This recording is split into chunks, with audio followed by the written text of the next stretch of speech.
Planning to deceive John too, are you? Sarah, my son's wife, laughs with glee. John won't be back from his overseas assignment for another 6 months. Until then, I'll just dodge any questions over the computer screen. Sarah grins maliciously. I tremble with anger. Take good care of Sarah while I'm away. Help her out if she needs anything. I promised my son John I'd do my best to support her. And this is how she repays me? Well, fine. Enjoy your little game while you can. I smirk to myself. I'm Emily, a 66-year-old housewife. I married Robert, a former colleague, and we lived happily as a family of 3 with our son, without any mother-in-law issues. Sarah, my son's wife, seems quiet and reserved, a good match for my serious and kind son. Shortly after their marriage, she had a scooter accident and was left with a lingering injury, so she became a housewife. Thankfully, John works for a big company, so his salary alone is enough for them. A few years after Sarah's accident, John was assigned overseas for 5 years, with a promotion promised upon his return. At the airport, John told me, Mom, please take care of Sarah while I'm away. Help her out if she needs anything. Don't worry, I've got this. I assured him, and John smiled with relief. A few months after John went overseas, Sarah called me in a barely audible voice. Emily, I'm sorry, but could you transfer some living expenses? What John sends isn't enough. Why not talk to John? It's hard to ask him. Just my orthopedic clinic costs $300 a month. Really? How much do you need in total? I'd be happy with $1,000 a month. All right, I'll transfer it on the 20th of each month. We have savings and are still working, so my husband and I can each contribute $500. I added my $500 to the money from my husband and transferred it to Sarah's account. At first, Sarah was polite, even calling to thank me, but she gradually became more brazen. Within 6 months, she even started calling to remind me the day before the transfer. Emily, you haven't forgotten, right? Tomorrow, please keep your promise. For the record, I've always transferred the money on time. Despite her nagging, my husband just said, She's probably anxious. Despite being bothered by reminder phone calls, while I was preparing dinner, Sarah suddenly showed up. She looked desperate, so I stopped cooking, led her to the living room, and listened. Sarah covered her face and burst into tears. What happened? I fell for a scam. Sarah confesses, her face a mess of tears. I started learning about computers, and I got a message saying it was infected with a virus. Panicked, I transferred a large sum of money. What? That's a scam, Sarah sobs. What should I do? I even took out a loan. How much did you borrow? $200,000. $200,000? I'm almost knocked off my feet. The staggering amount makes me want to cry too. Even you can't come up with that kind of money right away, can you? No, it's okay. I'll transfer it to your account. I'm really sorry. I don't know how to thank you. It's fine. Just make sure to tell John. I will. Sarah apologizes repeatedly and leaves. I glance at the floor and notice something Sarah left behind. I'll return it next time I see her and store it in a drawer. When my husband comes home, he looks puzzled. That's a lot of money. Where did she even borrow it from? I'll check with Sarah. I send a message and wait for days, but no reply comes. Growing anxious, I ask my husband to check on Sarah.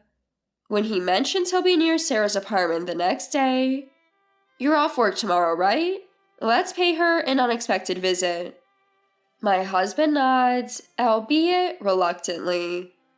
The next day, we drive to the rundown apartment building where Sarah supposedly lives. There's no nameplate, so we have no idea which apartment is Sarah's. Just then, a resident comes out and we ask him, "Excuse me, do you know which apartment Sarah lives in?" "Sarah's place? Over there." A pudgy man with a scruffy beard points. My husband and I are stunned. He's pointing at a brand new high-rise apartment building. "Last month, she moved from the apartment she shared with her husband to that high-rise. She said they bought it with a large sum of money in their joint savings." We're at a loss for words. We say goodbye to the man and return to our car, still in disbelief. While waiting at a traffic light, a flashy woman with a designer bag emerges from a building. "Hey, isn't that..." "It's Sarah." We slowly follow her car as she crosses the park and enters the high-rise. "The resident was right. What should we do? Visit her now?" "Let's come back later. I want to investigate something. Please contact John." We head home. 2 weeks later, I visit Sarah's high-rise. Sarah answers the intercom, clearly annoyed. "Emily, it's only 8 a.m. It's rude to show up unannounced." "I need to talk. Let me in." "I'd rather you leave." "Should we talk here then? I can make a scene about how you bought this apartment with money you scammed from your in-laws." Reluctantly, Sarah unlocks the door. We pass through a spacious hall that looks like a luxury hotel and take a glass elevator to the 28th floor. Sarah greets me at the door, wearing a silk pajama set and a robe. She yawns and pushes her hair back, clearly annoyed. "You found the place." "I'm coming in." "Wait." Ignoring Sarah's protest, I walk in. The enormous living room has just a 2-seater sofa and a table. 2 half-empty glasses sit on the table. Entertaining this early?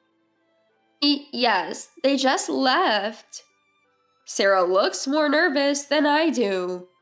A muffled voice comes from a closet in the hallway, and the door opens. A young man with a cute face appears. Sarah panics and rushes over to him. "Hey, David, why are you coming out?" "Sarah, is that true? You're not single?" With teary eyes, David presses Sarah, who scratches her head with a half smile. Well, I thought you'd be turned off if you knew I was married. Remember how you complimented me at the cafe?" His expression changes, becoming almost malicious. "You were dressed to the nines, carrying designer bags. I thought an older, wealthy woman would fall for cheesy pickup lines. I mistook you for a lonely single woman. I usually avoid married women." David heads to the bathroom. Soon, he changes from matching pajamas with Sarah into a casual jacket and heads for the door. He puts on branded sneakers from the shoe rack and finally looks back at Sarah. "So, goodbye. I'll come back for my stuff later." "What? You're breaking up with me? Wait." Sarah chases after David and leaves the room. About 20 minutes later, a red-eyed Sarah returns. She immediately starts yelling at me.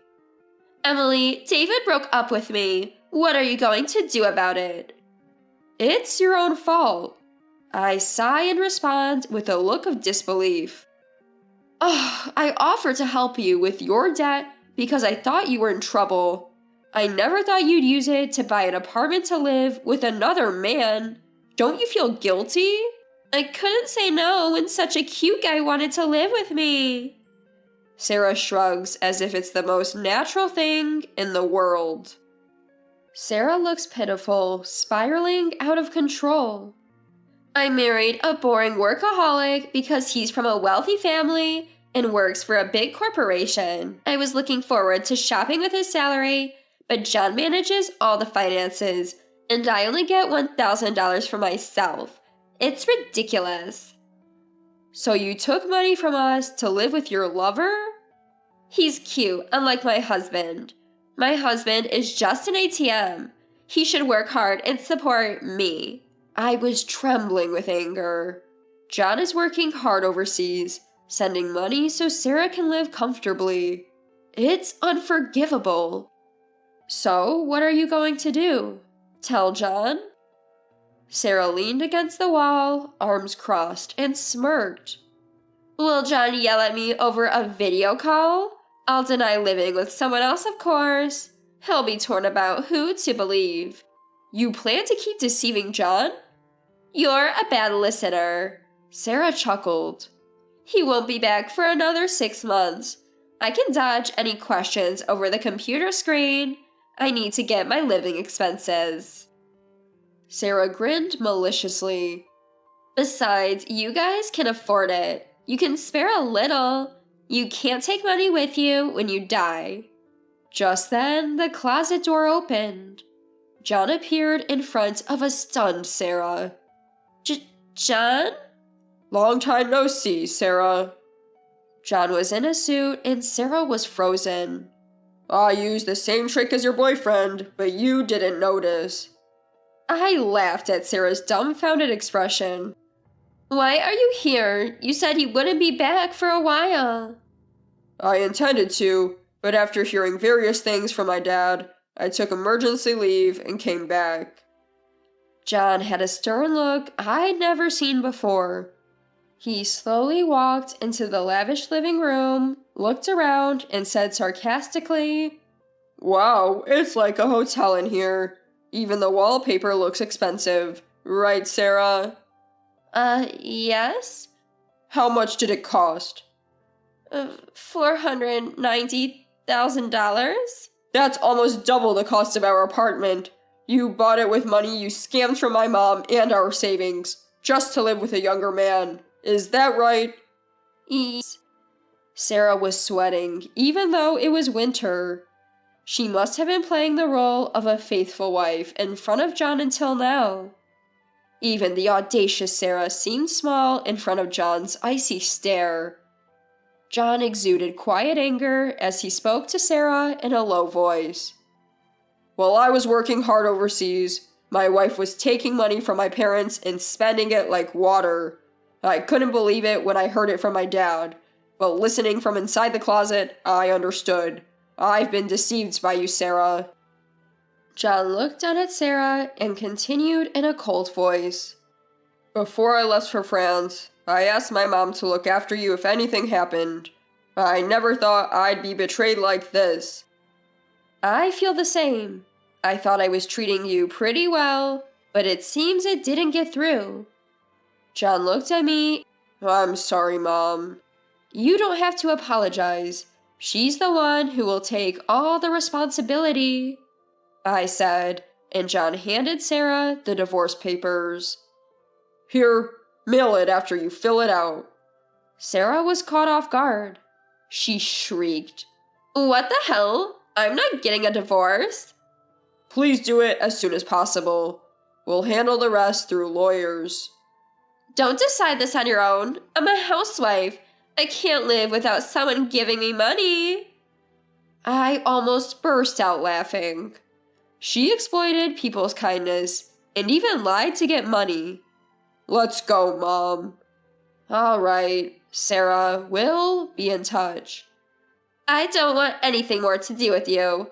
As long as John gives me money, that's all that matters. We closed the door in front of Sarah's nose and left the apartment.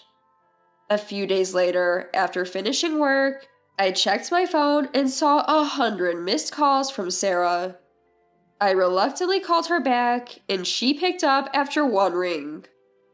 Emily, why are you selling the high-rise apartment? I pulled the phone away from my ear because of her shrill voice. Because it's in my name. What? Don't make decisions on your own. She should have been told when she moved in. She probably wasn't listening. It sold for almost the same amount you paid for it since it's new and you haven't lived there for long. I found a buyer quickly, so that's a relief. Sarah was speechless on the other end. So you need to leave within 2 weeks. If you stay, the next tenant can't move in. Also, you'll soon receive a document calculating the living expenses and medical fees I've been giving you. Add that to the compensation for cheating on John and pay it all. Thank you. I can't possibly pay all that. Her voice sounded like a scream, but I hung up without caring. It's a staggering amount for Sarah, who's currently unemployed, but she made her bed and now she has to lie in it. She'll have to find a way to pay up. Sarah called her lawyer and threw a fit, but 2 weeks later, she gave up and moved out of the high-rise apartment. After that, the new owner moved in, and I breathed a sigh of relief when the sale money was transferred to my husband's bank account. Sarah ended up paying $100,000 after being threatened with a lawsuit.